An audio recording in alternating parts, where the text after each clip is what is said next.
Oiê, eu sou Lana Retori e esse é o primeiro episódio do Retórica Podcast.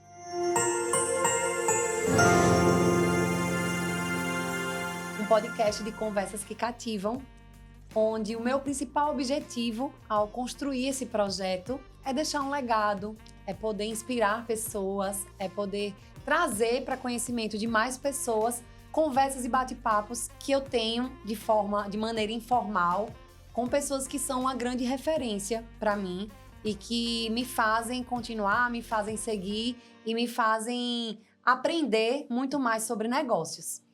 E eu queria explicar um pouquinho para vocês como é que vai funcionar a logística do nosso podcast, né? A ideia, como eu já falei, é trazer várias histórias e várias pessoas da área de negócios, do empreendedorismo. E eu escolhi dividir, né, o podcast em temporadas. Essa primeira temporada é uma temporada com tema de empresas familiares. E ninguém melhor e nada melhor do que, para começar, eu trazer um pouco da minha história.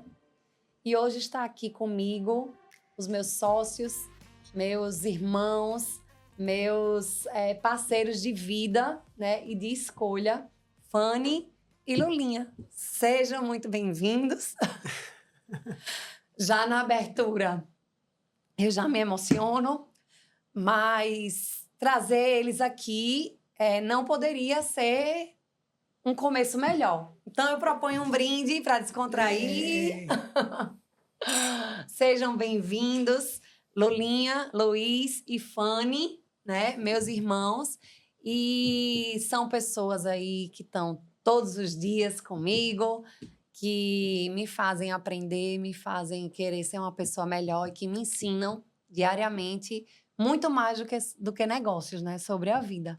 Então, eu queria que vocês começassem se apresentando, para quem não conhece vocês. Assim, eu sou a mais aparecida, né, de todos. Eu sou a que conversa, a que fala. Eles são mais dos bastidores. Apesar da Fanny ser do marketing, ela é mais do bastidor, né? Ela é mais de construir o roteiro, de organizar. E o Lulinha é o cara do produto. Então, eu queria que eles se apresentassem para vocês conhecerem um pouquinho mais e poderem entender como é que funciona aí um pouquinho do nosso negócio. E a gente vai contar um pouco da nossa história hoje, nesse bate-papo descontraído. A ideia do podcast é trazer um bate-papo para a gente se divertir, tá? Eu quero que as pessoas queiram participar, eu quero que as pessoas queiram vir para cá contar suas histórias e se sintam à vontade nesse ambiente, nesse momento e nessa condição que é um bate-papo descontraído. Então, vamos lá se divertir? Vamos? Começa aí, Fanny. Você quer... Quem começa? Eu sou a caçula, eu tenho que começar. Tá, então vamos por ordem de idade, né? Eu comecei, eu vou agora... Lulinha, vamos lá. Eu sou o faz-tudo da empresa. Troca a lâmpada, pinta a parede... Borda, faz né? Bordado. Então, eu de origem sou da área comercial, né? Área de produto, de criação de produto, de desenvolvimento de novos produtos, coleções. Mas ando pela área financeira, ando pela área de marketing, dou pitaco na área de pessoal, troco lâmpada, sou eletricista, varro loja. Mas só interno, viu? Ninguém queira contratar para esses fins, não. Faço de tudo. E você, Fanny? Conta aí um pouquinho. Eu acho que eu sou a mais nova, né? Não só nascida, mas nas empresas também.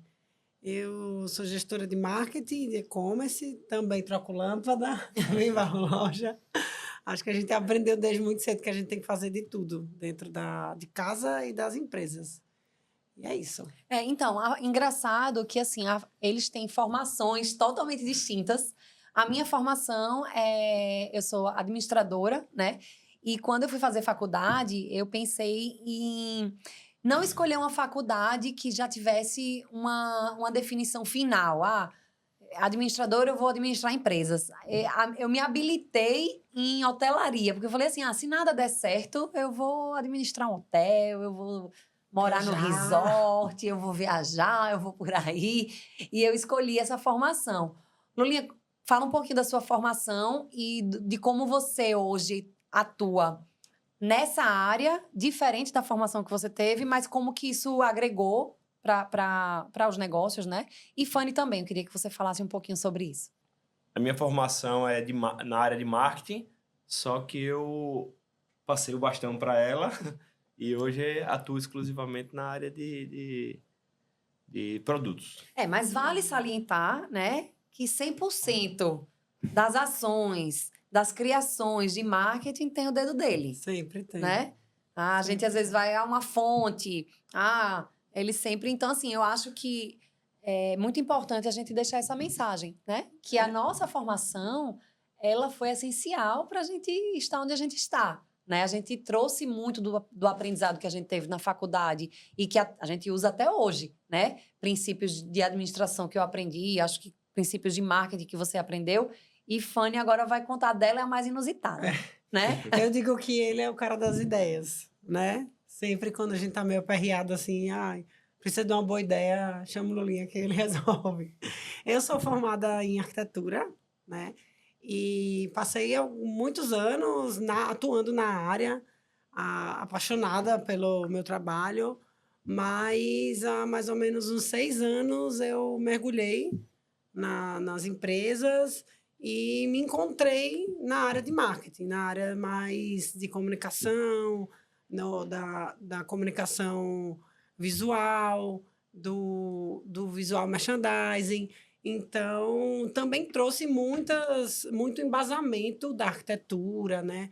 Da questão visual, de cores, como é que eu posso dizer? Do espaço, do estudo do espaço, né? Para as empresas. E hoje também trabalho diretamente com toda a parte de arquitetura das lojas, assino todos os projetos e digo também que aprendi desde muito cedo essa parte do olhar do arquiteto para o varejo, porque além da loja tem que ser bonita, convidativa para o cliente, ela tem que ser extremamente funcional, né, para os colaboradores e resolver os problemas que normalmente acontecem quando uma loja não é bem projetada para isso. Então, de que eu aprendi, fui fazendo arquitetura, me identificando com casas, com projetos de decoração, mas sempre ouvindo e sempre vivenciando ali as necessidades de um projeto do varejo.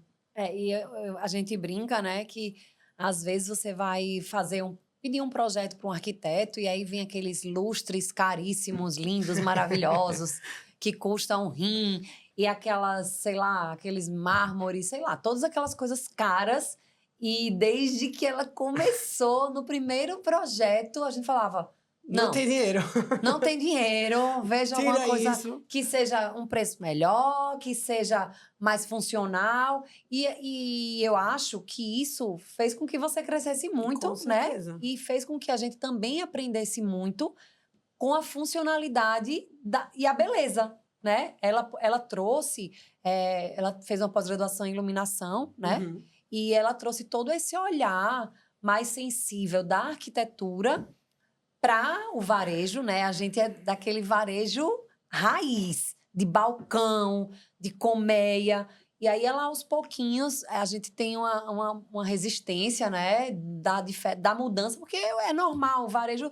Às vezes, a gente fica com medo de inovar em uma frente de loja diferente e não ser vendável, né? E não ser algo comercial.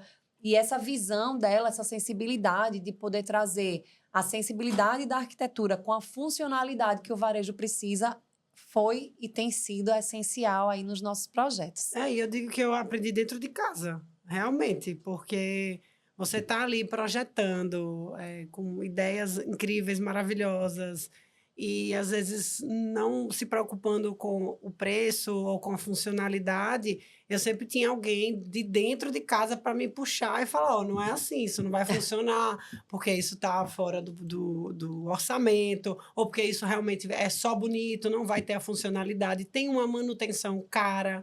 Então, é sempre muito desafiador, eu digo, que os meus melhores e piores clientes são vocês. Porque não tem papas na língua, né? E as críticas e as melhorias, e a gente tem que ir ali sambando de acordo com a música, mas sempre no final sai É tipo uma assim, coisa. ela apresenta um projeto. Tá uma porcaria isso, esse negócio caro. Como é que a gente vai conseguir vender isso aqui? Não, vai, refaça. E outra coisa, você tem que apresentar até 11 da manhã, viu? Até assim. 11 da manhã. Na verdade, tem- assim, eu acho que quem é empreendedor, eu vou contar algo aqui que eu acho que todo mundo que tem empresa, assim, que empreende, eu acho que passa por isso. Eu, quando estou viajando, eu vou em shopping, saio tirando foto. Uma coisa me remete, eu acho que dava uma camisa legal, dava para pendurar uma camisa aí. E eu acho que o construtor deve ser assim também, o cara que é médico deve ser assim também. Então, hoje a gente estava no escritório, eu voltei de São Paulo esse final de semana e mostrei para ela um bocado de fotos. Ó. Isso aqui como tá legal, olha essa ideia como tá legal. E daí a gente tenta trazer a funcionalidade do que a gente mercado, quer né? passar e ela coloca em prática aquela nossa pesquisa Ela de mercado. materializa, né? Isso, E assim, isso. eu digo que o mais desafiador ainda é porque são 3 empresas, 3 marcas que têm um público masculino, né? O mesmo público, mas que tem realmente um público específico para cada marca. Então você tem que ter 3 boas ideias, Não é sempre. fácil. Já falando nisso, vamos voltar lá para o início, certo? Uhum. Vamos contar um pouquinho da nossa história. Eu vou ficar mais aqui de ouvinte, tá? Porque eu falo muito essa história, eu conto muito essa história porque faz parte do meu trabalho. Mas eu gostaria que vocês, como convidados, e eu gostaria de ouvir, né, por uma perspectiva diferente também, até para eu agregar ao meu trabalho, como vocês construiriam e colocariam toda a nossa história na linha do tempo. E queria que vocês contassem um pouquinho aí para todo mundo, para as pessoas que estão nos ouvindo, do dia que tudo começou até hoje e até onde a gente quer chegar. Vamos O lá. ano era 1972, quando um jovem mecânico de motos, morando na Argentina, recebeu um convite para trabalhar na boutique de roupas do seu tio em Recife. Do outro lado do mundo. Foi mais ou menos assim, né? Foi mais ou menos assim. E meu pai recebeu esse convite em 1972, foi para Recife, não me lembro quantos anos ele tinha, mas era um 18. adolescente. E foi ajudar o tio na loja, na boutique de loja, uma loja, né? Era uma boutique bem conhecida lá em Boa Viagem. E 2 anos depois foi convidado para abrir uma filial aqui em Maceió.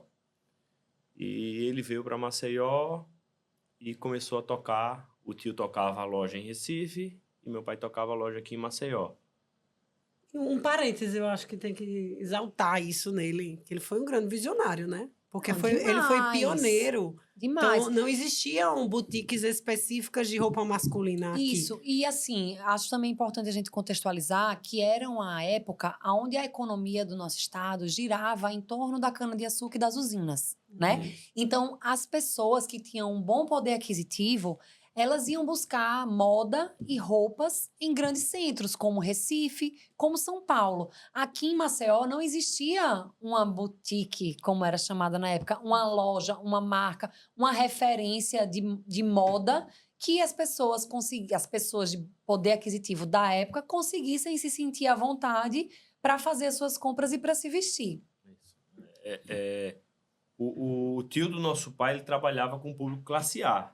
Ele era, não sei se era namorado, era casado com uma pessoa de família tradicional em Recife. Então, eles já vendiam grandes marcas lá. E ele trouxe essa ideia para cá. Ele vendia, acho que Gucci, Hermès, Yves Saint Laurent. Yves Saint Laurent, marcas assim, bem, bem famosas na época. E vendia até prancha de surf, né? Então, assim, ele tinha uma loja especializada no público classe A. Já existiam grandes magazines aqui, não sei se Mesbla na época, grandes, Loja como se fosse loja de departamento, como se fosse né? loja de departamento, mas vendia de especializada em roupa masculina, voltada para o público classe A, eles eram os únicos. Então, meu pai morava na loja, e os clientes chegavam, ele batiam na porta, ele ia lá atender. Não tinha horário, né? Que era a Avenida Moreira e Silva, né? No centro. E é engraçado que essa semana aconteceu uma situação inusitada com a gente. Inusitada não, porque acontece sempre. De pessoas que encontram com a gente na rua, sabem de quem a gente é filho, e fala, o seu pai, aconteceu isso naquela Contam época. histórias. Conta sempre histórias, assim, relevantes, que foram importantes. E aí chegou o dono da Super Pizza. Isso, Leopoldo, Né? um beijo pra você, querido. E chegou e falou pra gente que meu pai trouxe a primeira prancha de surf pra ele da vida. Né? Então, assim, ele foi pioneiro, ele foi visionário e, com certeza, marcou a história de muita gente. Muitas gerações, né, que compraram a primeira prancha de surf, a sua primeira roupa, o seu primeiro terno. A gente escuta muito isso e é muito gratificante a gente saber que assim, a nossa história está ligada à história do nosso pai, que teve essa visão, né, que teve essa coragem, né, de vir para um lugar onde ele não falava a língua, onde ele não... Maceió, imagina, Maceió é muito pequena, gente. Se a gente pensar no mundo, por que ele escolheu Maceió, né? Então, assim, a nossa origem, quando a gente para pensar nisso, é uma coisa diferente, né? E aí, continua. Vai, Lulinha, continua aí. E daí, foi maturando no mercado, casou com nossa mãe e foram fazendo crescendo, né? Fazendo a marca, fazendo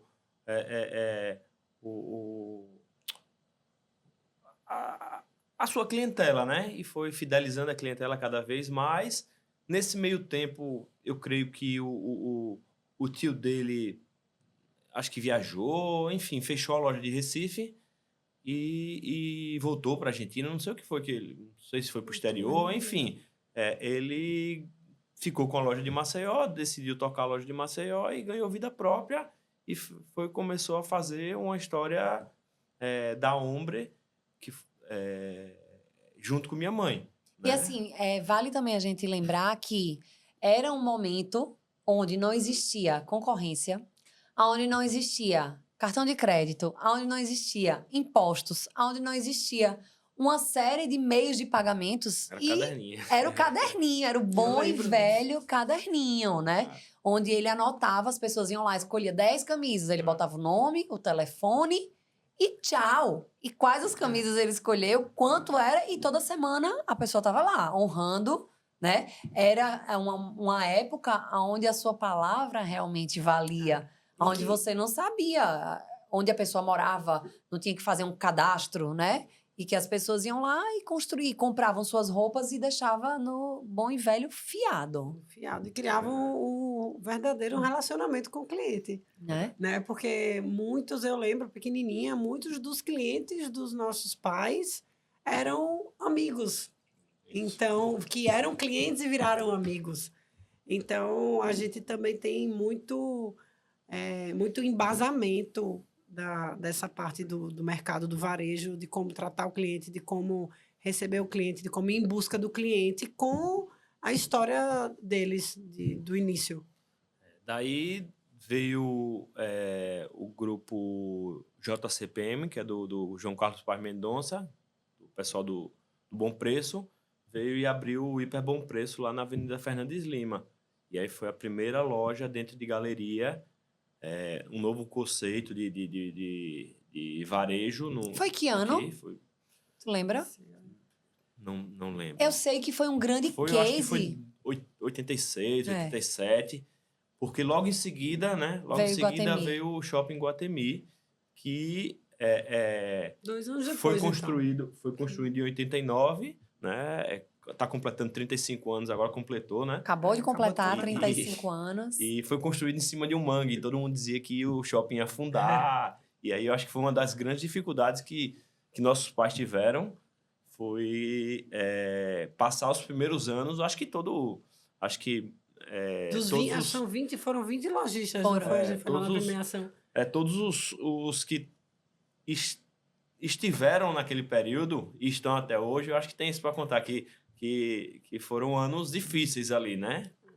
Aquela cultura de cidade pequena e que e vem um shopping grande e vai afundar, e ninguém quer ir, e tendo que fazer o comércio, lutar contra a maré, contra todo aquele burburinho que havia, né? Cidade pequena tem isso, né? Os grandes centros, quando chegam, Mas tanto também depois, né? Depois É. chegou, depois que pegou o negócio, é o sucesso que é até hoje. até hoje. A gente até, na comemoração dos 35 anos, falou sobre isso. São 20 lojistas que estão desde a inauguração até hoje, e nós recebemos, eu e a Fanny, representamos a Ombre na homenagem que o shopping fez pra gente, porque realmente a gente precisou ser visionário, eu digo, nossos pais na época, né? Precisaram ser visionários para investir, apostar e acreditar em algo que ninguém sabia o que ia ser e que ainda existia todos esses rumores, né? Na época. E aí, vamos seguir na linha do tempo, ó. Ajuda aí, Fanny. Seguindo, eu estava nascendo, né?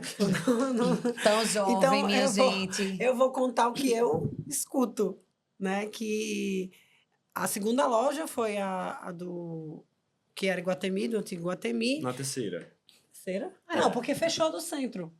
É. Fechou do centro para abrir a do Hiper. Isso. Não é isso? Isso. Quando eu nasci, em Isso. 87. tem razão. E aí, 2 anos depois, veio a do Iguatemi. E assim, vale salientar, eu sou de 82, Lulinha é de 84, Fanny é de 86, né? 87. 87.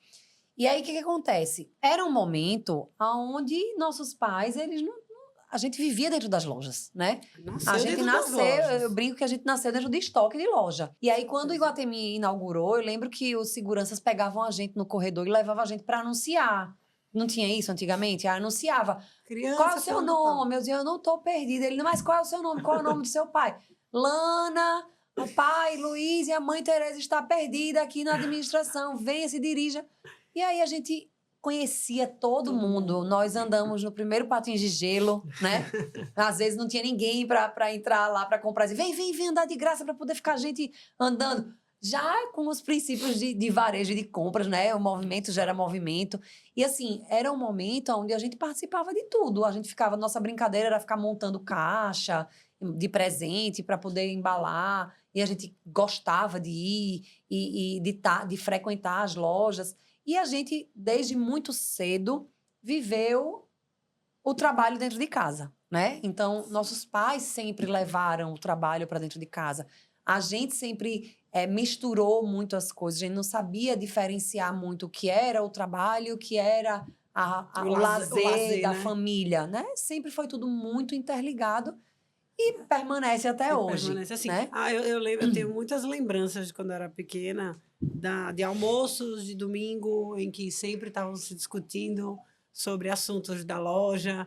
Então, realmente, a gente nasceu dentro da loja e quando a gente não estava na loja, a loja estava dentro da nossa casa. Então, a gente é da época que a gente escrevia as etiquetas e pinava nas camisas, que fazia, montava as caixinhas para ter, tipo, em dezembro, ter muita caixinha para a gente não perder a oportunidade do tempo ali da Estocava venda. mercadoria dentro de casa. Exatamente. Né? Então, assim, nossas lembranças, elas são muito vinculadas ao nosso trabalho. É muito difícil a gente falar da nossa vida, a gente falar da nossa família, a gente falar da nossa história, sem falar realmente do nosso trabalho. Aí eu quero voltar de novo na linha do tempo para a gente só contextualizar realmente a nossa história, a nossa evolução. Aí vamos lá, Lulinha. Depois do Maceió Shop, do Iguatemi, né? O que aconteceu aí depois do Iguatemi? Só para dizer que empresa familiar é isso, né? Não tem fronteira. Não tem mesa, não tem momento que se separe. Né? A gente até tenta, mas é difícil. Eu tenho certeza que a gente vai ouvir muito durante essa temporada aqui no podcast. Aí, quem tá vendo essa frase, né? A gente não é difícil demais. Empresa familiar. E assim, a base das grandes empresas brasileiras são as empresas familiares. As origens de grandes empresas do Brasil sempre começaram nas empresas familiares. Então, é um negócio que é complicado, mas dá certo. Isso é bom e é ruim ao mesmo tempo, que é onde vem a nossa próxima fase, né? As coisas iam muito bem, andaram muito bem, graças a Deus, durante anos, prosperaram durante anos, E as coisas começaram, né, a dar errado a partir do momento em que o casamento dos nossos pais não estava dando certo. Eu acho que foi aí onde as coisas, aquele freio de que fala-se que é o freio de arrumação, né? Às vezes é preciso alguma coisa dar errado para organizar a casa para as coisas começarem a dar certo. E daí foi quando, em 2000, acho que 2003, 2004, 15 anos, 2003, 2004, nossos pais se separaram, né? E a gente tentou tocar as duas ombres de forma independente. Nossa mãe tocando uma ombre e nosso pai tocando outra. Só que era impossível. A gente estava no meio de uma situação familiar que não tinha como gerir compra, não tinha como gerir preço, não tinha como gerir troca de cliente que comprava ali, que O ia... cliente não entendia porque ele comprava em um e não podia trocar em outra, porque o jeito de atender de um era diferente do jeito de atender de outra. Começou a ficar tudo muito confuso. Cidade pequena, e leva e traz de conversa para lá, conversa para cá. E, porque naquela loja eu estou sendo atendido dessa maneira, não tem um padrão aqui e tal. E aí, eu acho que essa foi a decisão mais difícil que a gente tomou dentro da nossa gestão, que foi criar uma segunda marca. A gente Só um parêntese.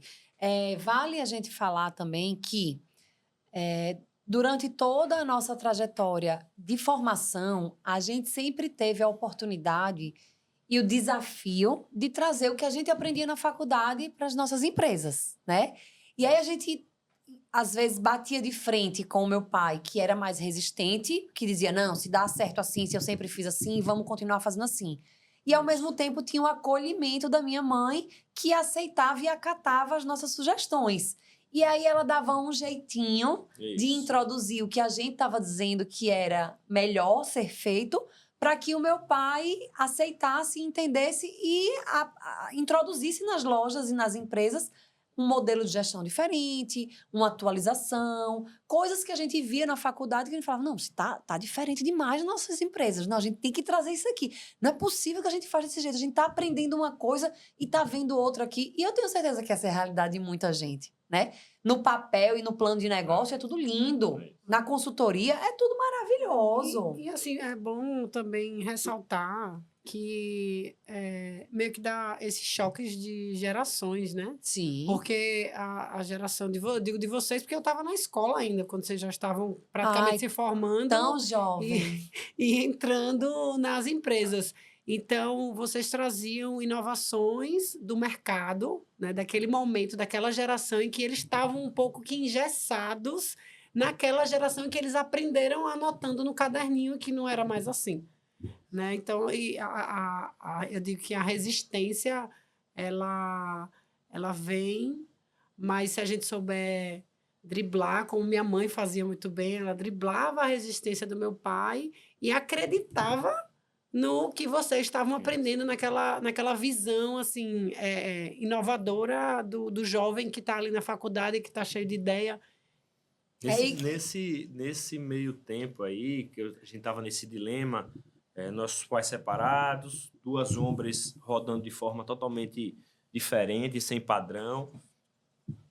Tinha um representante que ele era comum dos dois lados, e ele via em mim o perfil do meu pai com o toque mais habilidoso da minha mãe. E aí ele me chamou assim e fez, vamos ali em Recife comigo, quero que você ouça uma pessoa.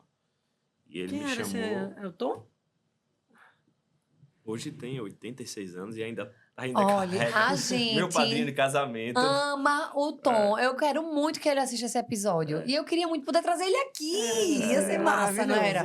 Eu tenho um vídeo icônico aqui dele. Acho que 86 ele anos. É um cara incrível. Ele não deixa, até hoje, ele não deixa ninguém carregar as malas do carro dele. É a academia diária dele. Ele tira, coloca, não deixa ninguém ajudar em nada.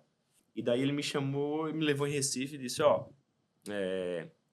tem essa loja aqui e tem essa loja aqui. Aqui era de pai e filho. Marcas totalmente diferentes. Chamou o rapaz para conversar. Essas marcas nem existem mais. uma chamava Dom Juan e outra chamava Doxman. E aí... E o filho tocava as duas marcas.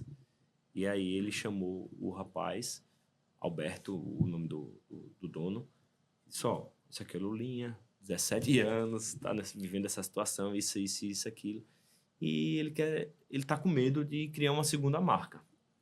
E aí o rapaz, isso para mim foi primordial. Foi quando eu voltei aqui e disse, não, a gente tem que fazer isso aí, tem que mudar aí. Pronto. Porque a gente tinha muito medo, né? A gente tinha uma marca que era a primeira, era a mais conhecida. Isso. Aí a gente ia chegar do nada e Não montar queria uma marca desapegar, nova. não queria desapegar, Então a gente achava, com medo tinha da medo. força da marca. Enfim. E aí o rapaz falou para mim o seguinte, ó, você pode criar a loja Seu José, você pode criar a loja, o nome que for. O segredo do seu negócio está em você. O know-how, você aprendeu, você nasceu aqui dentro, você viu seu pai e sua mãe trabalhar aqui dentro, então o segredo está em você. Você pode botar qualquer nome, você vai criar marca forte, porque você está preparado e você é forte para isso. Então, assim como se você ficar só se apegando ao nome e não fizer um trabalho bem feito, e não estiver preparado para as mudanças que vão vir pela frente, o nome forte ele vai ficar fraco. Então, não tenha medo, vá e faça. Eu não sabia disso não, ó. Que incrível. Eu também não. Foi. Menino, tá vendo? Tá vendo? Talvez só quem sabe seja eu e o Tom, né? Tava lá no sim. dia. E aí eu voltei e disse, não, vamos fazer assim e tal. E foi quando, naquele período de vacas magras, né? Eu me formando em marketing. E aí, também não sei nem se vocês sabem disso, mas acho que talvez saibam, né? Que eu que criei a logomarca da empresa. Eu não contratei Isso eu empresa sei, nenhuma. A gente sabe. A gente Eu lembro fez... de uma listinha Não, que tinha. a gente fez o seguinte, a gente fez uma pesquisa de mercado e a gente Isso. pediu ajuda pra Dora. Isso. É aniversário Maravilhosa. dela hoje. Mentira! A gente ama você, ela faz parte da nossa vida, da Foi. nossa história. Que ela era uma grande consultora na época e tudo. E aí a gente pediu a ajuda dela para que nome a gente daria para nossa marca, Nossa segunda marca. né? E aí a gente chegou em vários nomes até que... Ela apresentou 100 nomes com significados que remetesse ao masculino. Isso. Né? E aí a gente saiu cortou para 50, depois cortou para 20, depois cortou E para eu 10. lembro, a gente fez pesquisa de mercado. Isso. Quando a gente chegou em 10, a gente foi com um Isso. papelzinho aqui embaixo do Eu braço lembro pro centro também. da cidade, entrevistar as pessoas. Qual nome você acha legal para uma marca masculina? E aí eu fiz para cada uma das 10 uma logomarca diferente. E aí o desenho da logomarca foi eleito esse que é o da Domino hoje com a bandeirinha, e o nome estava em outra logomarca. Então foi meio que uma Uma junção. Mix. Ó, pessoal, a galera aí da minha equipe querida. Basicamente é a mesma coisa que aconteceu com a nossa logomarca, né, meninos? A gente também. Eu fiz aqui para a logomarca do podcast, eu fiz uma pesquisa. Inclusive, a logomarca que ganhou não foi a que vocês votaram. Eu votei na logomarca. Aí. Foi? Você juntou a Essa não logo. foi- Isso. Foi a que eu votei, sim. E aí eu fiz exatamente a mesma coisa, sem nem me lembrar disso, mas foi o inconsciente. Enfim, né? E aí a gente criou a Domino, né? Criou a Domino e... E eu acho importante também a gente lembrar aqui, a gente criou a Domino sem capital para comprar estoque inicial, sem capital para lançar uma nova marca no mercado, sem capital para criar um novo ambiente diferente de marca, né? E a gente utilizou o que a gente tinha. Então, assim, o que o rapaz lá lhe falou é exatamente o que a gente fez, né? A nossa marca é a gente. A nossa marca foi o que a gente tinha. A gente Então, chamou os amigos, vamos divulgar, cada um chamamos bota um os adesivo no seu amigos. carro, cada um veste a camisa e vai pro show, vamos fazer uma zoada aqui nessa cidade para lançar a marca, né? E aí, na teoria, a gente fez um marketing de expectativa, Isso. né? Antes da marca ser lançada, a gente já trouxe para o mercado um nome, Domino, mas o que é isso? E todo mundo tá usando atrás do carro o adesivo com o nome Domino, e todo mundo lá na festa, no Maikai ou em outros ambientes que era pop na época, tava usando aquela camisa toda branca com aquele nome grande, Domino na frente e a bandeirinha, e o que era. até o dia do lançamento. E eu também não sei se vocês sabem, mas eu sei, e eu me lembro muito disso e eu falo sobre isso. Que a gente não tinha dinheiro para fazer um lançamento, né? A gente não tinha verba para fazer um coquetel, porque a gente sabe que as marcas, elas precisam ter toda essa... Principalmente naquela época, né? E principalmente não tinha naquela rede social, época. era aquela coisa do tete a tete, né? Isso. Da presença, do momento ali. E aí, a minha mãe, ela chegou e disse, não, mas eu tenho uma ideia. Eu vou falar com a minha amiga e eu vou pedir para ela fazer o nosso lançamento sem a gente pagar. E aí, quando a gente começar a ter dinheiro, a gente vai lá e paga ela. E essa amiga era a Isabel Pinheiro, que foi... Que foi mãe de leite do Lulinha, vale salientar, né?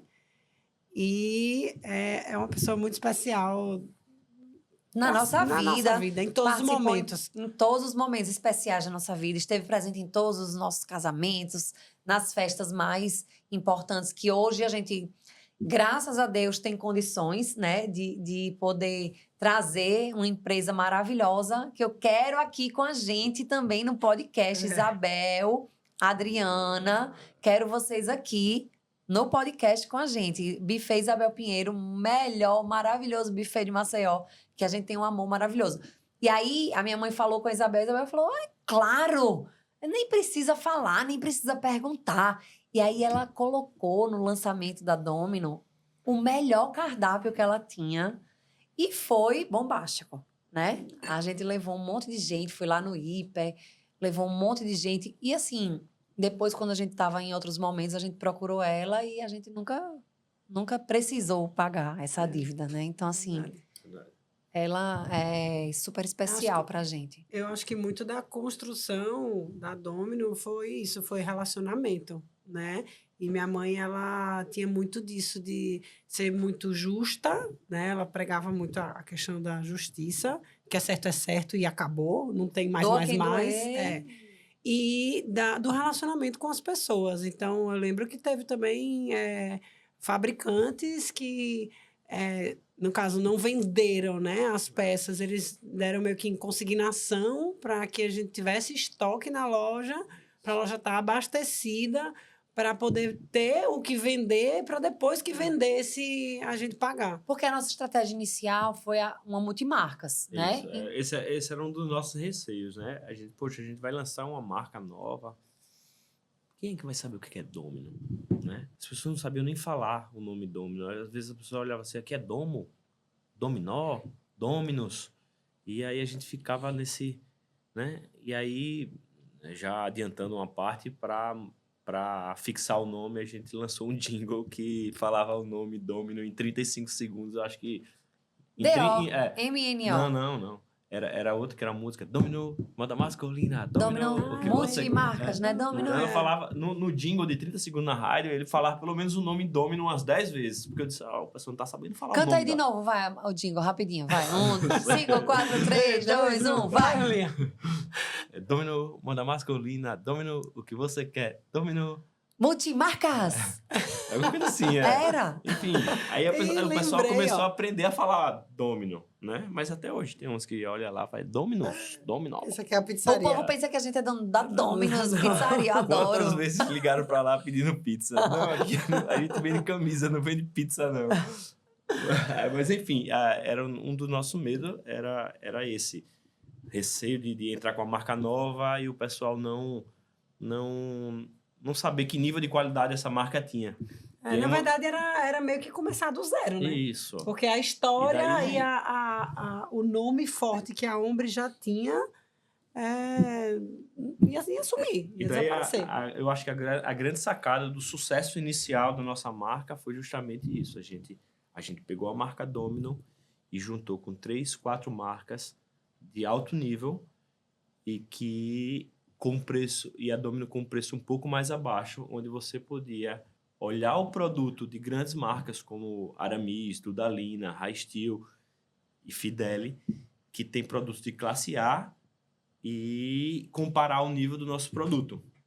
Então, a gente estava 15%, 20% mais barato, mas quando você olhava uma camisa da gente, olhava uma camisa da Aramis ou da Dudalina, a nossa não deixava nada a desejar. E aí o sucesso foi absoluto e foi foi bem, vamos dizer assim, bem rápido, porque a gente não sentiu crise, né? Em muito pouco sentido. tempo, a gente conseguiu honrar todos os compromissos que a gente havia prometido, né? Em muito pouco tempo, a gente começou a empresa basicamente com a gente de vendedor. E em menos de um mês, a gente teve que contratar vendedor, a gente viu as coisas acontecendo, a gente criou uma política de pagamento onde a gente se capitalizava financeiramente para a gente ter capital de giro e poder fazer as coisas acontecerem. Então, assim, a gente precisou pensar em muitas estratégias ao mesmo tempo. E isso é o lado bom de ter muitas pessoas encabeçando a gestão, né? Verdade. Ao mesmo tempo que a gente diverge nas opiniões, que a gente discute e tem opiniões diferentes, a gente também agrega e junta, né, para ter boas ideias. E aí, nessa época, a gente evoluiu e foi quando a gente teve a oportunidade de abrir uma outra loja num shopping novo na cidade, que era na parte baixa. Então, assim, a gente... Maceió é muito dividida para parte alta e parte baixa, né? Então, a nossa clientela, ela era da parte alta, dos condomínios, do Farol, da Gruta, daquela parte ali de cima. Então, a gente tinha que ter o desafio de trazer a Domino para a parte baixa da cidade. E aí foi lançado um grande... que era uma grande promessa. Era uma grande promessa. Que era o primeiro shopping a céu aberto de Maceió. Beira-mar. Que ia a beira-mar e que ia se comparar a um shopping de Salvador, que também era um shopping a céu aberto. E a gente acreditou e investiu lá, que foi o Passeio de Salamares. E aí a gente pediu um empréstimo, eu me lembro.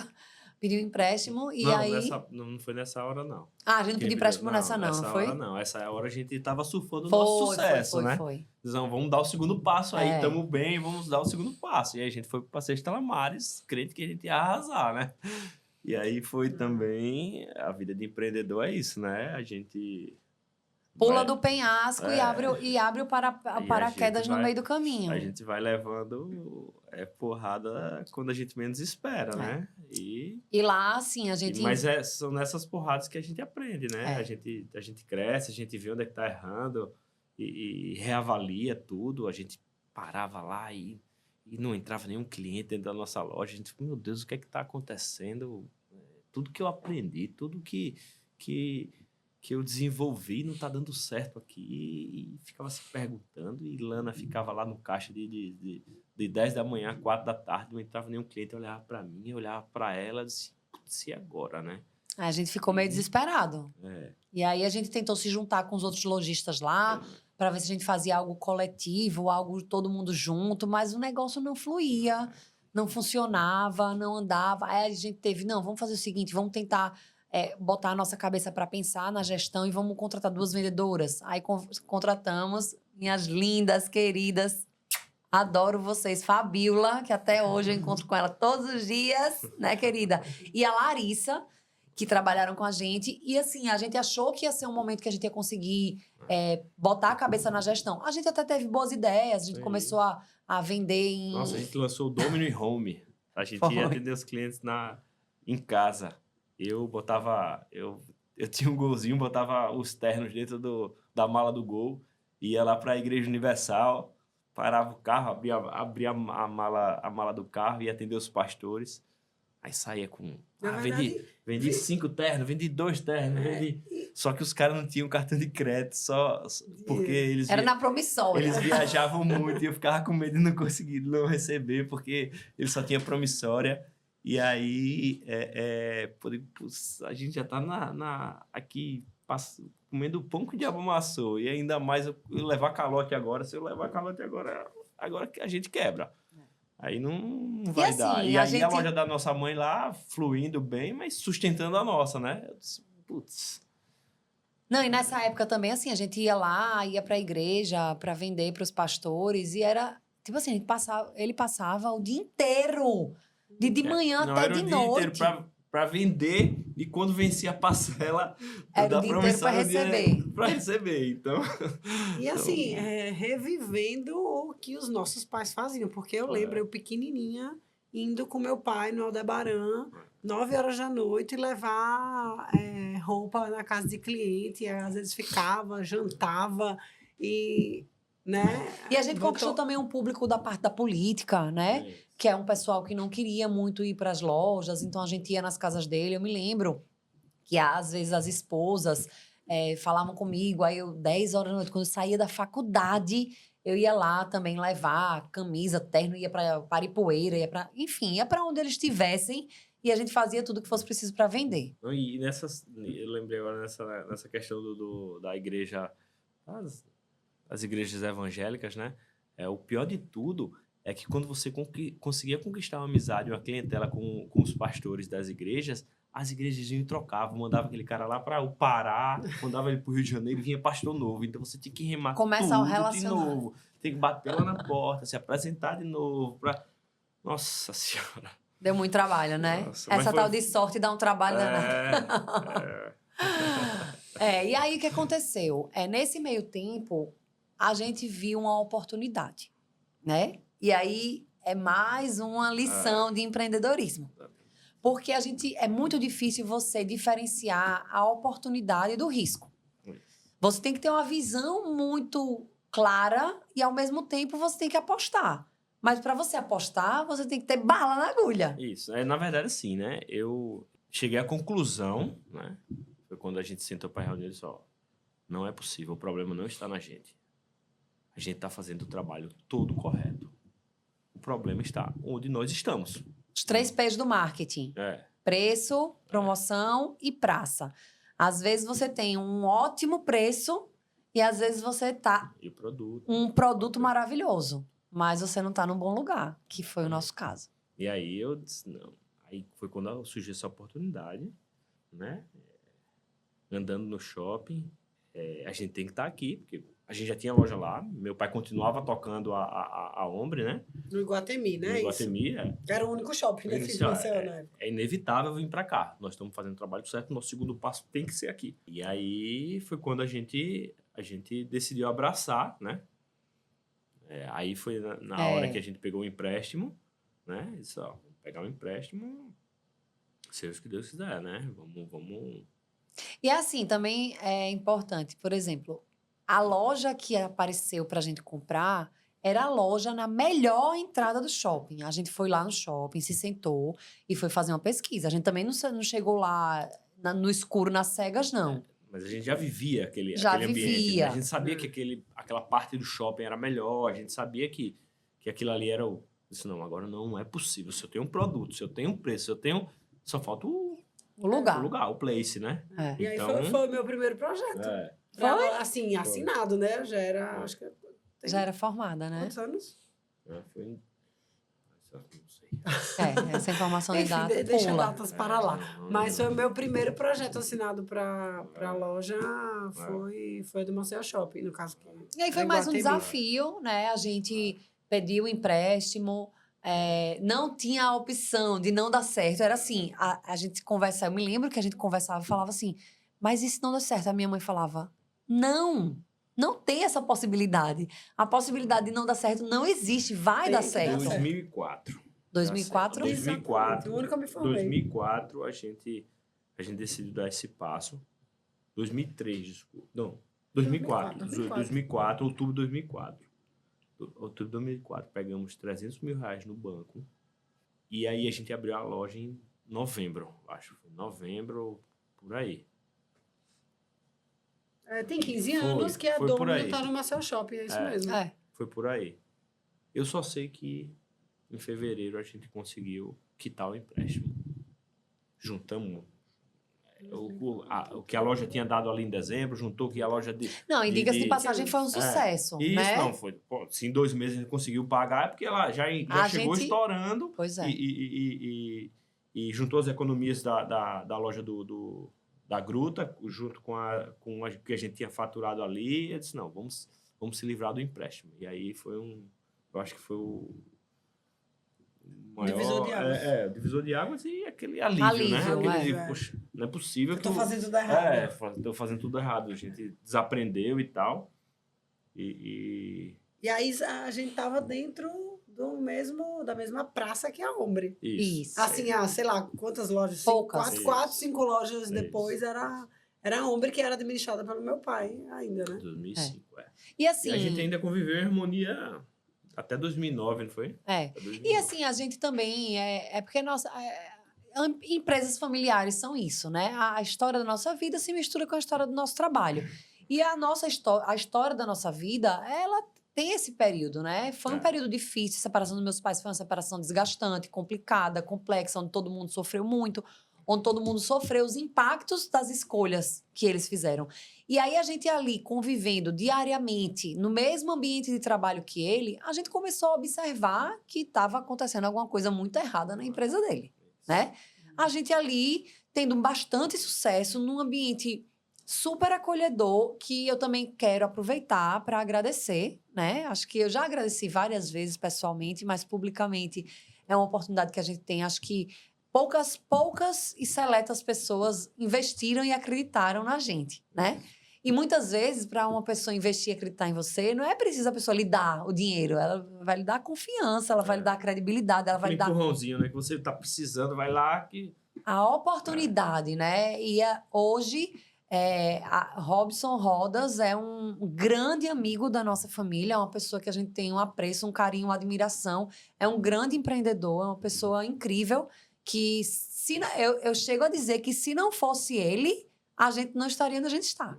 Porque ele foi a pessoa que acreditou, que chegou pra gente, a gente chegou e falou pra ele, ó, a gente não tem como, a gente não tem dinheiro. Ele falou, não, peço empréstimo, vá, faça, eu ajudo no que Que puder. assim, é muito fácil hoje as pessoas olharem e dizer, poxa, é uma empresa consolidada, principalmente as pessoas mais jovens. As pessoas mais velhas não viram um pouco dos altos e baixos da gente, tal, mas as pessoas que são mais jovens, às vezes ela olha assim e faz, eles herdaram do pai, não sei o quê, enfim, né? Mas a gente quase quebrou algumas vezes, né? E aí, se não fosse esses anjos da guarda aí que nos ajudou inúmeras vezes. Primeiro, acho que foi quando a gente entrou com a Domino, que aí toda a negociação ele viabilizou e nos deu coragem, porque a gente estava se endividando muito, nos deu coragem. E segundo, quando a gente criou a Ombre, que a gente pode falar que... Um pouco mais na frente a gente fala sobre isso. Não, e aí foi exatamente nessa etapa onde a gente começou a ver a loja do meu pai, alguma coisa estranha acontecendo, ele reclamando muito, o movimento caindo. É que ele sempre foi um centralizador, né? Ele sempre foi um centralizador e a gente tava dando o gás, sangue novo, botando tudo aquilo que a gente tinha estudado em prática na marca nova, que era a marca Domino, né? E aí a nossa empresa começou a decolar e o nosso pai começou a definhar, né? E aí a gente viu que estava no momento da gente chamar ele para conversar e dizer, ó, a gente precisa fazer alguma coisa aí. E daí, conhecendo o pai da gente como a gente conhece, a gente falou o que ele queria ouvir, né? E daí a gente sem falar valores, a gente disse que tinha um comprador para a loja dele, perguntou se ele queria se aposentar. E aí ele disse, não, quero. Vá, você vende a sua loja, pai? Vendo, tem um comprador. Por quanto? Ele, por X. Ele disse, tá fechado o negócio. Aí ele, mas como assim? Ele disse, não, o comprador somos nós. Ele, mas você tem esse dinheiro todo? Eu digo, não. O dinheiro a gente não tem. Mas eu prometo que a gente vai lhe pagar. E aí foi a maneira que a gente achou de tirar ele da administração para que ele visse que... para que ele conseguisse dar a oportunidade da gente mostrar nosso trabalho ali dentro, né? Ele precisou pagar para ver, né? Exatamente. A verdade é essa. Porque, assim, foi um processo que é o que eu quero conversar muito aqui nessa temporada, né? Que são os desafios da segunda geração. Exatamente. Às vezes, o desafio da segunda geração, ele é estimulado. A primeira geração fala assim, não, tá na hora de eu tirar o time de campo e vocês fazerem o que vocês fazem. E tem alguns que não, que acham que não querem parar de roer o osso, acham que tem que continuar lá até o negócio fechar, quebrar ou deixar de existir, fazendo as mesmas coisas. No nosso caso, a gente tinha essa resistência, né? A gente foi uma segunda geração. Nós tivemos os dois lados, a gente foi privilegiado porque a gente conseguiu ver os dois lados, né? Eu acho que quando no decorrer desse podcast, a gente é o primeiro, graças a Deus, privilégio, mas você vai ouvir muito isso aqui, do desafio de passar o bastão, né? Então, a gente teve nossa mãe que disse, ó, acredito em vocês, a gente tá no mesmo barco, vamos de olho fechado, se tiver que que o avião cair, a gente pular do precipício, a gente pula junto, vamos junto. Já nosso pai, não. Nosso pai era, eu sempre fiz, não é possível que agora mudou, e é assim, e você... Em outras palavras, vocês não sabem de nada, quem sabe sou eu, né? E ao mesmo tempo ele falava, mas isso aqui vai ser de vocês, isso aqui vai ser de vocês. Mas quando a gente começou a aplicar na Domino, o trabalho de estudo, de preparação que a gente tinha e de ensinamento dele mesmo. A gente só melhorou todos os conceitos que ele nos concedeu, Mas né? como um argentino, né? Um argentino raiz não dá o braço a torcer, nunca deu o braço a torcer. E a gente teve que comprar a nossa herança, né? A gente teve que comprar a loja dele, comprar de fato, não foi dada nem doada, foi comprada para que a gente pudesse resgatar uma marca de 1962. Então, assim, uma empresa que hoje tem 52 anos, elas viveram ciclos, né? E meu pai tem todo o mérito, né? De tudo que ele construiu e de tudo que nós somos até hoje, né? Mas nessa parte da sucessão, certo? Nessa parte da sucessão, eu acho que nossa mãe ela foi o maior exemplo. Sim, né? com certeza. Ela foi o maior exemplo porque a gente conseguiu implantar isso aí. E muitas pessoas vão viver isso dentro das empresas. Talvez vai ter um pai e uma mãe centralizadores. E aí vai ser aquela dificuldade, e aí, eu posso, não posso, posso? Já ouvi grandes administradores, um deles Alexandre Birman também falando sobre questão de sucessão, né? Alexandre Gredeni também falando sobre sucessão e a dificuldade dos pais de passar. Outros já falaram daquele empurrãozinho que o pai dava, entendeu? Então, assim, essa fase onde a gente compra a Ombre também é um aprendizado e é um combustível a mais onde se inicia um novo ciclo. Uma coisa que vinha definhando, que estava totalmente fora de moda, que já tinha sido um maior sucesso. Eu digo, não, Lana. A gente olhou dentro de casa e disse, a gente tem que comprar, senão vai morrer. Né? A gente tem que comprar. Se a gente quer fazer com que ela... mas será que não está desgastada demais? Não, se a gente quer dar outro ciclo, eu digo, tá aí Coca-Cola. Coca-Cola com mais de 100 anos, então a gente tem que pegar aquilo ali, a gente sabe fazer. Lembra-se? E eu sempre ficava com essa história na cabeça do não importa o nome, importa o que você é. Por isso que hoje, assim, a gente fala, mas o fulano de tal trabalha com vocês, mas ele pode chegar lá e pode abrir outra loja, pode ser concorrente de você. Se ele tiver sucesso, mérito dele. Ele não vai roubar nenhum segredo meu.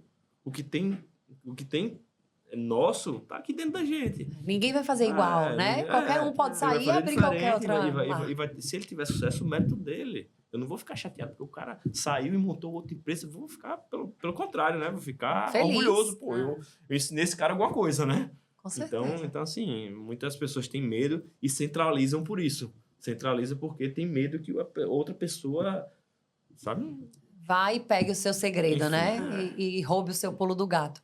E assim, essa nossa etapa de chegar na Ombre foi uma etapa muito difícil, porque a gente pegou uma loja quebrada, né? A gente pegou uma loja com dívida, a gente pegou uma loja desorganizada, a gente pegou uma loja com pessoas que não queriam estar trabalhando ali. Então, a gente precisou, mais uma vez, por isso que um dos nossos lemas é somos movidos a recomeços, né? A gente precisou recomeçar mais uma vez. A gente precisou da marca, né? Isso, fazer o redesign da marca, contratar novas pessoas, layout, tudo isso sem capital, né? Ainda mais, e dessa vez, sem capital e com dívida. Isso. O que é pior. Que, assim, nessa etapa, podemos dizer assim, a gente pode... Que é um dos nossos lemas também na empresa, né? Nessa etapa, a gente pode dizer que a gente já vinha com a Domino da Gruta com sucesso, a gente vinha com a Domino do Marcel Shopping com sucesso, e a Ombre especificamente não tinha capital. Né? E a gente não mistura o capital das empresas. Isso. Então, a gente aprendeu isso desde muito quando cedo. Quando você fala que estava sem capital, nesse caso em específico, nos outros casos não, anteriores, a gente realmente não tinha nenhum. Nessa situação em específico, a gente disse, não, se a gente fez 2 vezes sem capital, a gente vai fazer aqui também sem capital. Né? O capital que a gente tem é esse estoque aqui, ó.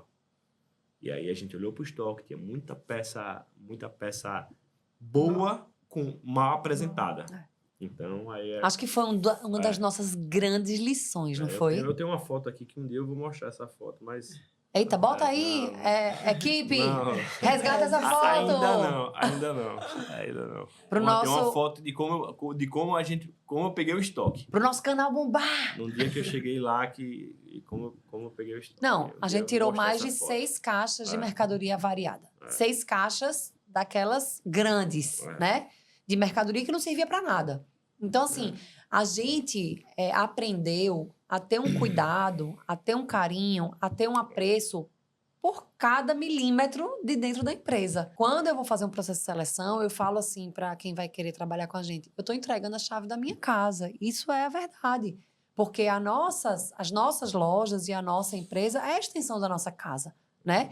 E a gente viver esse desafio de pegar uma outra marca, né? E eu lembro que a gente batia muito nessa tecla, mas a gente vai ser concorrente da gente mesmo, né? E é até um dos conceitos de marketing. Não, se você não pode com a concorrência, se junte a ela. E esteja perto de quem é seu concorrente. Então, assim, nós temos amigos concorrentes, né? Pessoas que a gente troca ideia, conversa, de grandes marcas, de grandes lojas, que nos ajudaram a vida inteira, que ainda estão na primeira geração, né? Encontramos muitos lá no Marcel Shopping, no aniversário de 35 anos. E pessoas que a gente conversa até hoje e que enfrentam esse desafio de seguir num varejo totalmente diferente, totalmente modificado, totalmente transformado, tendo o desafio de continuar fazendo o que ainda dava certo, mas de uma forma diferente, né? Então, eu acho que esse momento em que a gente assumiu a Ombre, em que a gente fez essa proposta de compra, né, para o nosso pai, também foi um momento de um grande momento nosso. Foi um momento que deu paz para a gente, né? A gente via nosso pai perdendo as estribeiras, sem saber controlar e sem saber dar a virada no ciclo. E foi um momento em que ele teve paz, de dizer, poxa, devia ter feito isso antes. Né? E aí ele começou a confiar, né? Ele começou a ver que a gente não era mais aquelas criancinhas, né? Que botava moletom e ia andando do Jardim do Horto pro Hiper para ficar fazendo caixa, e que a gente realmente já sabia alguma coisa e que ele podia se tranquilizar, né? E assim, a partir daí as coisas começaram a crescer, né? As coisas começaram a crescer. A gente foi abrindo mais lojas, tivemos insucessos, né? Aprendemos com os insucessos, fechamos lojas que não tiveram resultado, que não deram resultado, que a gente insistiu, que a gente apostou errado, que tinha um custo muito alto, que não estava compatível com o nosso negócio. E nesses insucessos e nesses erros e nessas perdas de capital e de dinheiro, porque um erro desse é um erro que gera um custo muito alto, né? É um erro que dói no bolso. A gente costuma dizer, dói no bolso. E quando dói no bolso, você, meu amigo, aprende na dor, né? Você não aprende no amor, você aprende na dor. A gente tem história de aprender no amor e a gente tem história de aprender na dor. E aí abrimos, fechamos lojas e hoje estamos aí com 10 unidades de loja física, né? Temos um e-commerce que eu digo, me mande abrir 200 lojas físicas, mas não me mande fazer venda na internet, porque é difícil, é um negócio totalmente diferente. E aí foi quando a Fanny voltou, né? Não, voltou não, foi quando a Fanny chegou realmente, de fato, para fazer parte da gestão. Eu digo que eu mergulhei, né? Por quê? Por que você escolheu isso? Então, na verdade, eu não escolhi, eu fui escolhida.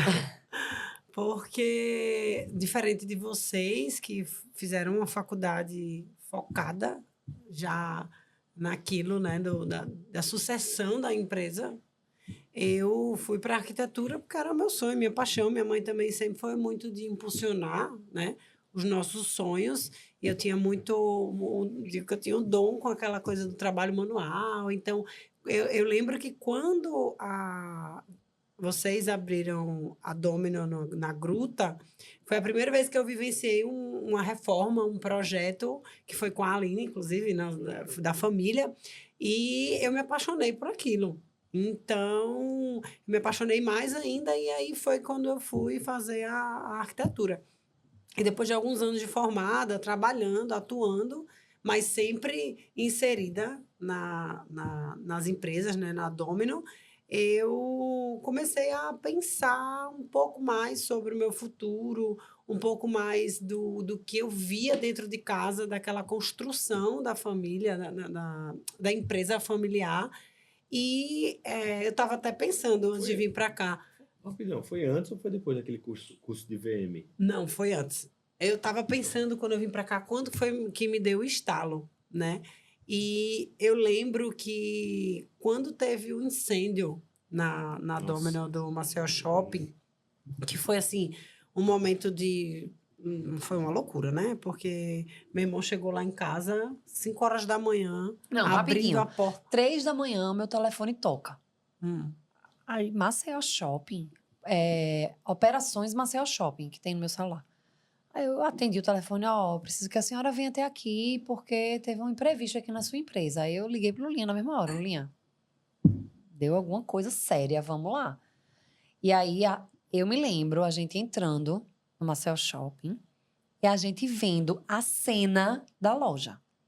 Tipo assim, Dias antes do Dia dos Namorados. era véspera de Dia dos Namorados, que é uma das melhores datas para o comércio e para o nosso segmento, né? Lotada de A estoque. loja estava lotada de estoque. E quando a gente entrou, era um caos instaurado. Eu falei, Tava pronto, cheio agora o Lulinha vai surtar de Perdeu o vez. resto dos cabelos. Não, ele vai surtar agora. E tipo assim, tinha água até metade da minha canela na loja. O pior não era as consequências Do do incêndio, fogo. do fogo, é. Era tudo molhado, era gesso, era tudo no chão molhado, todas as mercadorias molhadas. Eu olhava assim e falava, meu Deus, eu não tô acreditando nisso que tá acontecendo. E aí foi um desespero. O Lulinha, eu me lembro, ele ficou bem nervoso. Foi, eu lembro ele chegando lá em casa, às 5 da manhã, ligou pra mim, aí eu fui abrir a porta, minha mãe tava dormindo, e ele falou, a loja tocou fogo na loja do shopping. Eu, quê? Aí a gente prontamente acordou minha mãe, entrou no carro e foi pra loja. Quando E chegou aí, lá, eu lembro, isso me marcou muito, porque foi no momento que eu parei para pensar assim, eu sempre ajudei. Ah, precisa disso aqui, vamos lá, faz junto, desde criança.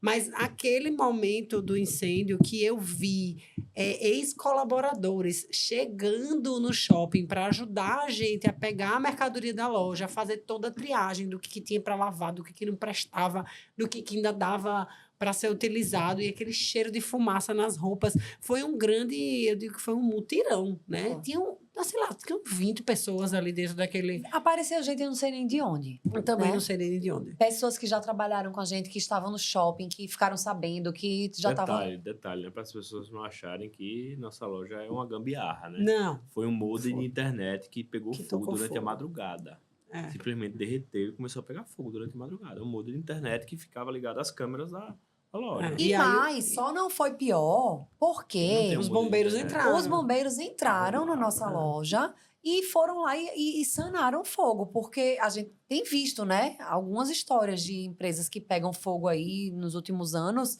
que não sobra nada, né? É. Que não sobra nada. E assim, aquilo ali realmente foi desesperador. E aquilo me marcou muito. Quando eu estava vindo para cá, eu fiquei pensando assim em Marcos. Porque às vezes a gente vai assim no automático, vai vivendo a vida e vai indo junto com a maré, mas não lembra quando foi que eu tomei, quando a gente toma decisões, né, para a gente, para o coração.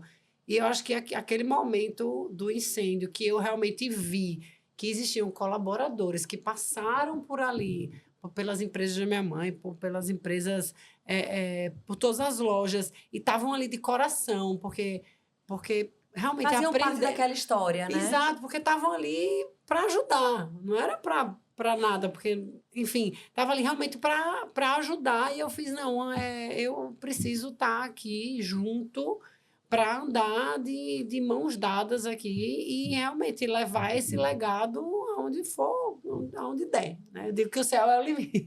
E assim, às vezes parece que eu e Lulinha, a gente se preparou para isso, e a gente escolheu isso, e a gente fez uma formação pensando nessa sucessão, mas pelo menos eu não foi assim, ao contrário. Eu dizia, não é isso que eu quero para minha vida. Eu via meus pais conversando na hora do almoço, na hora do café da manhã, na hora do jantar. E eu dizia, não é isso que eu quero para minha vida, eu quero fazer outra coisa. Mas, né, a vida do adulto é você fazer o que tem que ser feito e não fazer só o que você quer. E aí, você conseguir encontrar propósito e amor naquilo que você acabou tendo que fazer é que tá o grande segredo. Porque a gente teve todas as oportunidades. Vocês dois moraram fora, vocês conheceram o mundo, vocês... Assim, eu não fui por uma obra do destino, mas eu também poderia ter tido essas oportunidades e eu tava ali, né? Eu escolhi estar ali ajudando. No começo, eu fui para ajudar, achando que eu estava ali para ajudar. E, de repente, quando eu vi, eu já fazia parte daquilo. E eu estava muito mais inserida do que eu imaginava. E não tinha mais como eu sair. E mesmo que eu dissesse, não é isso que eu quero para mim, não tinha mais como eu escolher uma coisa diferente. E aí foi quando eu comecei a encontrar propósito e amor naquilo que eu fazia. E ver que eu não queria só vender roupa. Eu não estava ali para vender roupa. E eu tinha que encontrar algo por trás disso. E muitas vezes, no comércio e no varejo, as pessoas que não são da área, elas enxergam as empresas como capitalistas e que só querem sugar e ter lucro. Ah, o foco é ter lucro. O foco é sugar. Ah, porque vocês são... como é que se fala? Que vocês sugam tudo dos funcionários, são péssimos patrões. E não é bem assim, né? A gente tem um lema dentro da empresa que é inspirar relacionamentos. A gente não vende roupa. A gente não está aqui para vender calça e camisa. A gente está aqui para fazer parte da vida das pessoas, né? A gente está aqui para realmente construir esses relacionamentos. Tanto que, por causa disso, tem um outro desdobramento de uma nova marca que aí eu queria que o Lulinha falasse também sobre ela. São ciclos, né? A gente nasceu no público classe A. A economia do nosso país ela foi se deteriorando, a gente foi tendo que sair dançando conforme a música, e aí a gente sentiu a necessidade de voltar a atender esse público classe A. Durante a pandemia, durante essas mudanças no hábito de consumo que houve nos últimos tempos, sempre me vem a história da Ombra e dos ciclos que a gente tem que ter. Para a gente ficar dentro do mercado, a gente tem que entender o que é que o público está querendo. E aí a gente conseguiu compreender e ver que hoje o público está querendo serviço, experiência, personalização. E aí a gente viu uma oportunidade de negócio de lançar uma marca voltada para o público classe A, que é aquela marca onde o foco é o conforto, é a matéria-prima, é o caimento e a peça voltada para você, né? Você pode personalizar, você pode fazer ela sob medida para você, a alfaiataria, né? E a gente criou a Zimen. A Zimen, ela nasce dessa visão da necessidade desse público cada vez mais crescente, que não quer estampar a marca, mas ele quer Tá bem vestido, né? Tá bem vestido, confortável, com produto de matéria-prima com qualidade boa. E da Zimen nasce a Zimen Alfaiataria, que a Zimen Alfaiataria vai além disso, que ela faz a peça exatamente sob medida do cliente. Não, a gente traz aquela história do alfaiate, Do sob medida, né? da fita métrica, de medir o braço, medir o busto, medir a cintura, não? E fazer a peça como como o cara quer. E quando eu Né? digo que ele é o cara das ideias, é que assim, ela não vai concordar comigo. Já ia falar isso. Quando a gente pensa que a gente tá. Ah, não, peraí, agora vamos descansar um pouquinho? Aí vem o Lulinha com a nova ideia. E isso é o Vocês coração do vocês empreendedor. Tem que virar para botar em prática. É tipo assim, ó, toma, é isso. Não, a gente não consegue, assim, ir fazer um passeio e não ver um negócio numa coisa. Não, isso aqui dava um negócio excelente. Não, porque a gente pode misturar, botar um café junto com a empresa. Você falou da máquina de básica, né? Ah, é. Nesse é. meio do caminho. A gente tá Não. enfrentando um problema aí. Hoje a gente tá nesse dilema se É. vai para frente ou se não vai, mas Que é assim, muito interessante. o que acontece? vale a Acho que pena, é até uma pergunta. É porque assim, esse é o primeiro episódio, vocês É. têm que me ajudar e têm que entender que a gente, né?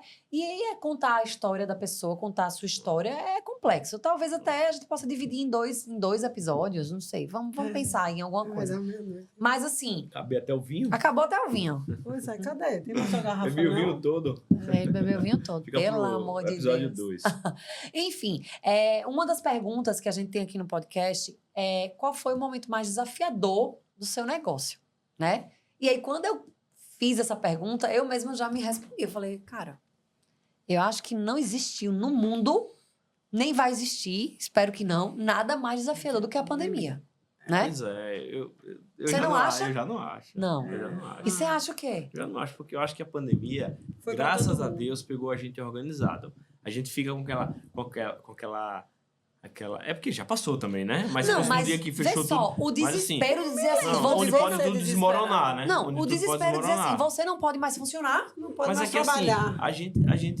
a gente já passou por tanta coisa. A gente passar por um incêndio, passou por quebrar várias vezes. E aí você, pô, vou quebrar mais uma, né? Mas aí eu pensava ao mesmo tempo, não, sou eu e o mundo todo. Então, Não só sou a eu, gente né? vai ter que saber lá. Vai ser mais um momento em que a gente vai aprender com isso aí. Se Entendeu? reinventar Vai e ter que se recomeçar. reinventar. Eu acho que na nossa história aí, eu acho que foram os momentos que a gente não tinha nenhum real para fazer nada. É. E Não, para então- mim, a e- pandemia também foi muito assim, marcante, porque eu estava entrando na loja já há uns 2 anos, mas eu não conseguia me encontrar.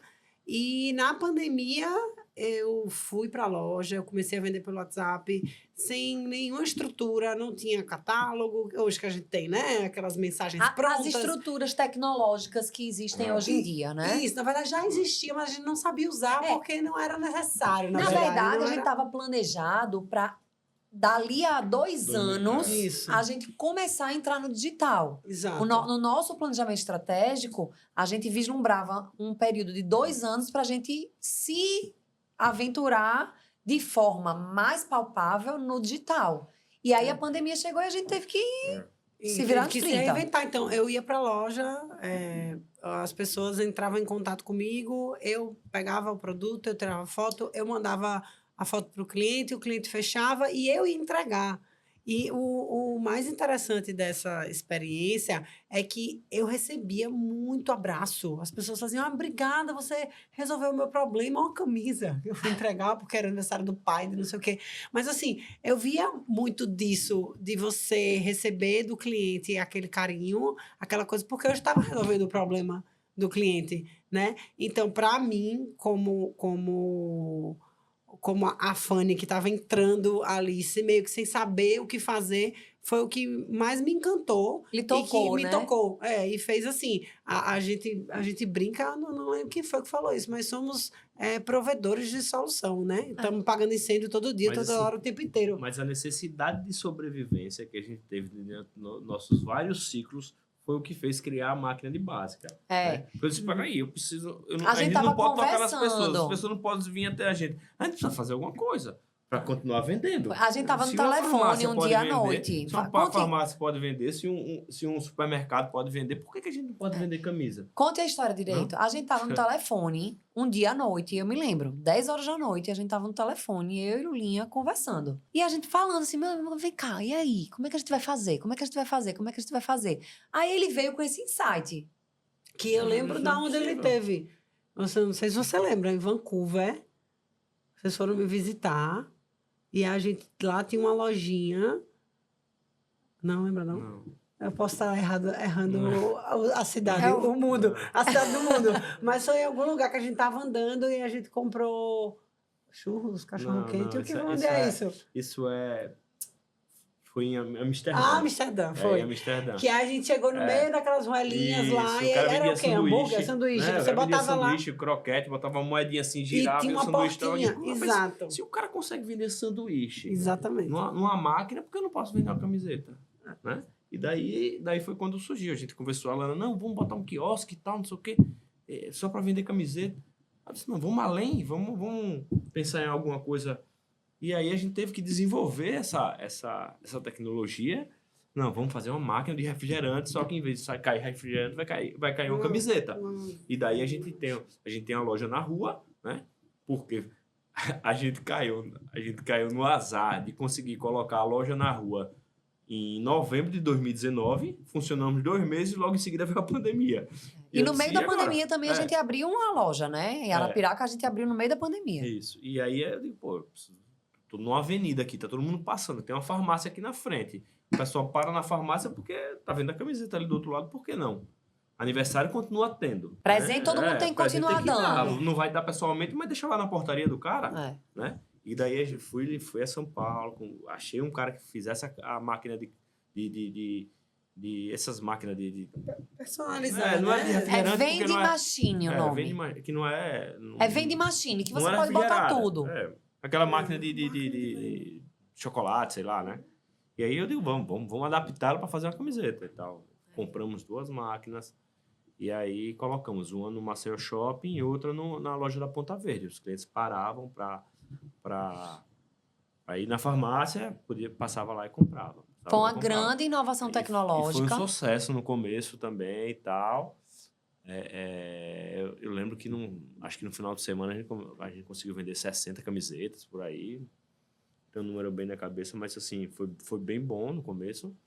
Só que aí a gente teve um problema de tecnologia, a máquina quebrou e como a gente que proveu essa tecnologia que a gente desenvolveu junto com esse fabricante aí, a gente meio que ficou na mão, não tem peça de reposição, enfim, é um problema que a gente está enfrentando e que a gente até agora não consegue solucionar e estamos com a máquina parada lá.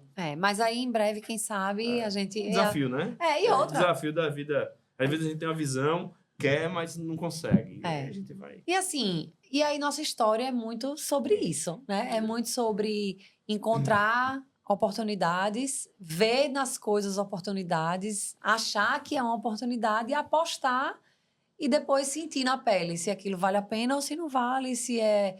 Mas o que importa é o seguinte, no final das contas, a gente sempre esteve juntos, né? A gente tem aí...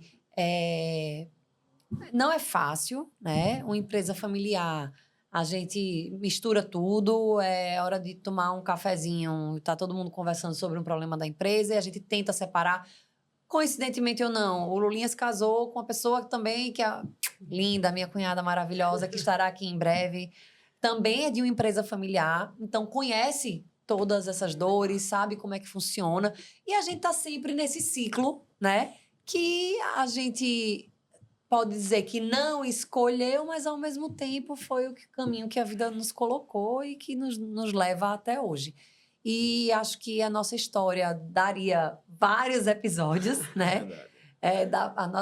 Contar a história da nossa vida não é fácil em poucos minutos, mas tem muitas outras histórias no meio disso tudo, muitas pessoas que passaram, muitas coisas que aconteceram, que faz a gente ser o que a gente é, que faz a gente chegar onde a gente chegou e que faz a gente acreditar no que a gente acredita. Nós não estamos aqui para vender roupa, não estamos aqui para vender camisa nem calça, estamos para construir relacionamentos, inspirar relacionamentos, fazer parte da vida das pessoas, ser ponte na vida das pessoas.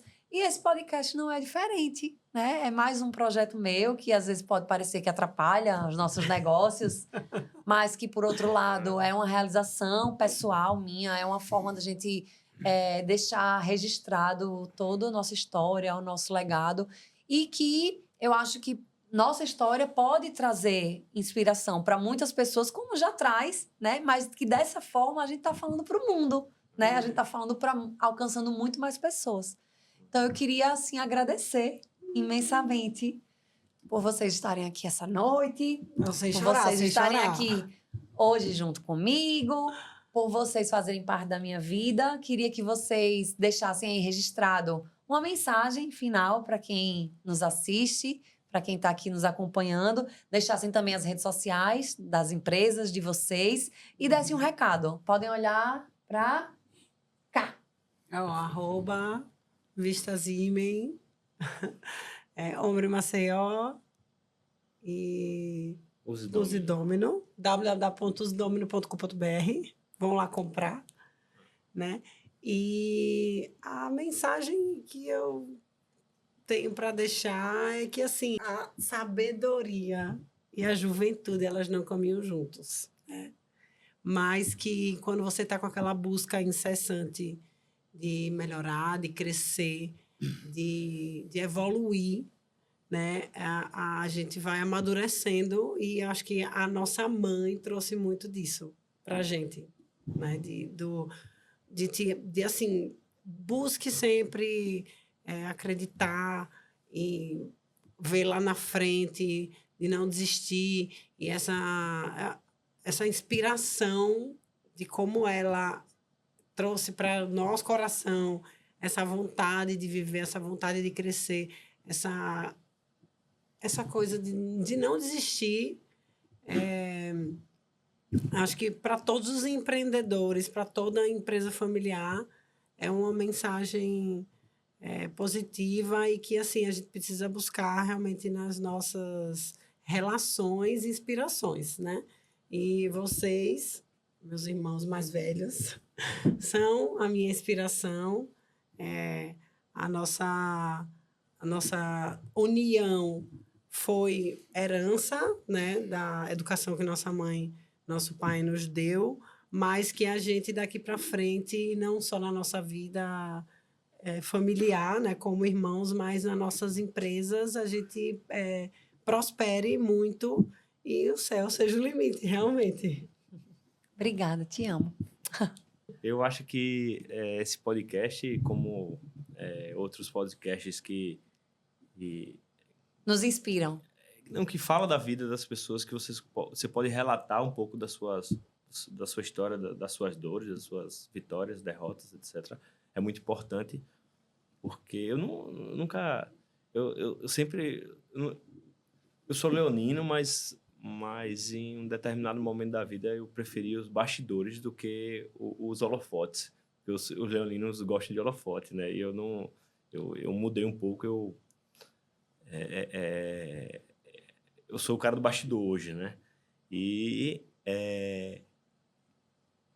Só que uma coisa me